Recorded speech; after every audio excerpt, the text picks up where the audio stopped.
قبس كالغيث المدرار نقطف من كل الأزهار وبنهج الغر الأطهار نسلك درب العلم ونعمل قبس كالغيث المدرار نقطف من كل الأزهار وبنهج الغر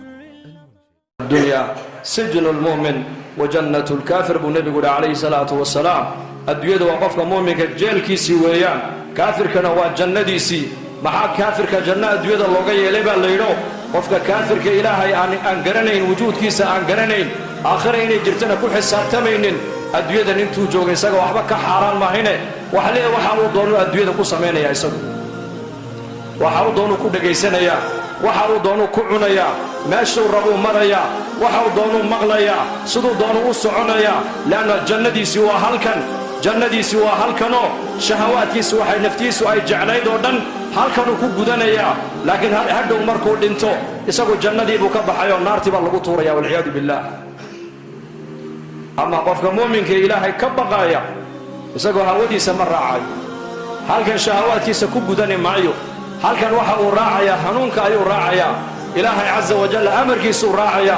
amarka nabiga calayhi salaatu wasalaam buu raacaya waxay shariicadu ay fartay buu la imanaya waxay shariicadu ka reebtayna uu ka reebtoonaanaya lana hadhowtoona markuu dhinto waxa uu ka baxaya markaa jeelkii buu ka baxaya lana markaa jannadii buu galaya qofka waa la xidhay marka la yidhahdo maxaa laga xidhaa qofka bali sheega waa la xidhay waxaa laga xidhay ikhtiyaarkiisii baa laga xidhay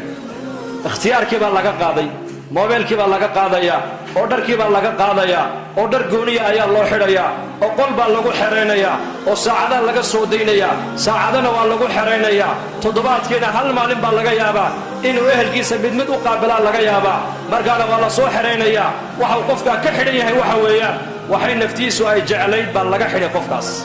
marka aniga jeel ku jira waxa weeyaan hamigiisu aqal dhisa ka fikiri maayo guurso ka fikiri maayo adduunye ka shaqee ka fikiri maayo baayac mushtar ka fikiri maayo ninka jeel ku jira hamigiisu waxa weeyaan jeelkan goormaan ka baxayaa buu leeyahay bas isagu